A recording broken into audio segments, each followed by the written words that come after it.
Sonic R. The punching bag of the already arguably terrible Sonic franchise. You'd be hard pressed to find someone who doesn't have a hate bone for this game.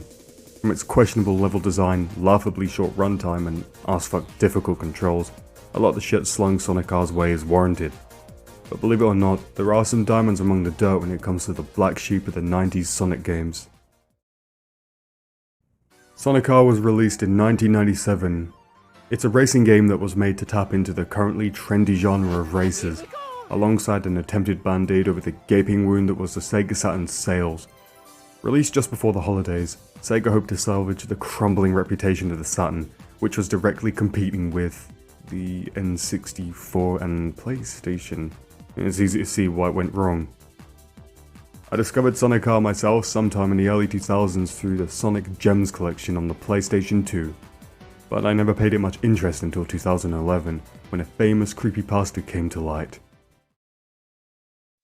The star of Sonic R and the only game the characters appeared in is the Tails doll. This little freak was on every creepypasta forum around 2010, and it wasn't long before I found it, being a Sonic fan at the time. Soulless eyes and limp, lifeless animation complement its already uncanny look. This thing had a stranglehold on me back then, and was the singular reason I even considered playing the game. According to the game's very, and I mean very bare bones and loose story, the Tails doll was made by Robotnik to help capture Sonic during the Grand Prix, which was also another one of Robotnik's schemes. It's powered by this Chaos Gem on its head, which is what gives it the ability to float around and come out of your TV screen the way it does. Yeah, the passes weren't that good, but they're the reason a massive chunk of Sonic R's modern player base, me included, picked it up. There's quite a few ways to play Sonic R. You can be a purist and play it on the Saturn, which is not something I'd recommend considering it's just bad. Then there's Gems Collection, which is probably the most robust way to play, especially if you're down for a little piracy. Or there's the way I first played the game, the CD-DVD-ROM released by Explosive. Gems and CD-ROM are really the only good way to play. If you go with the Saturn, you're just paying more for a worse experience. With cruddy render distance, which to note was actually quite cleverly masked with a 12-layer method that helps geometry fade in impressively for the time. Alongside the lack of different weather options that the PC and Gems version carry, I wouldn't suggest even trying it unless you're masochistic for a poor player experience. Now, track lineups for the races at the time were quite fruitful. Mario Kart 64 had 16 unique tracks.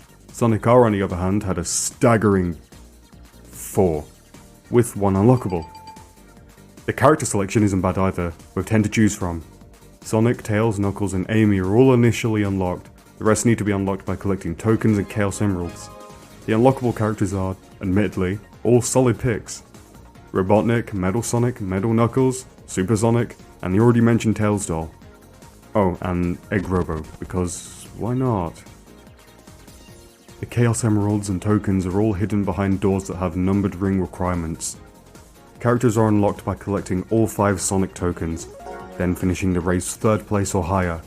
If you meet these requirements, a particular challenger will approach depending on the map you chose. Side rant. Why is Metal Knuckles unlocked on Reactive Factory instead of, Regal Ruin, the Knuckles themed map, while Egg Robo is unlocked on Regal Ruin instead of the Robotnik themed map? Even when I was younger, this pissed me off. Rant over, carrying on. Chaos Emeralds are used to actually beat the game, as you need all 7 to unlock Radiant Emerald, the singular unlockable course. Chaos Emeralds are a little harder to get, requiring you to get all 50 rings to open the doors containing them and finish 1st place. If you don't, you get this. Woohoo! What? You got no emerald. Alright, oh yeah. Some tracks require you to get 2 emeralds in one race, which is a little bit of a headache sometimes. As for the tracks themselves, they're fine. They're not amazing by any means, but not bad either. They do carry issues that clash with the wrecked control scheme though. Some maps including tight hairpin turns that you have to physically stop and spend seconds slowly turning in place to pass. Or you have to bump off the walls to try and get the angle. Personally, I enjoy Regal Ruin the most, despite it having the worst turning section in the entire game. It's the most thematic and has my favourite song in the OST. Right, the OST. Guess we should talk about that. The music is probably the most famous part of Sonic R, bar Tails Doll. Every Sonic fan has heard at least one of these songs, performed by TJ Davis. Can you see the sun is shining on me?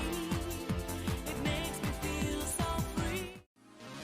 Living in the city, you know you have to survive. You've got to keep the dream. So take me back in time to another world. Then you can be mine. We don't have to worry when you're by my side. The music is notably odd, not sounding like anything belonging to the Sonic franchise.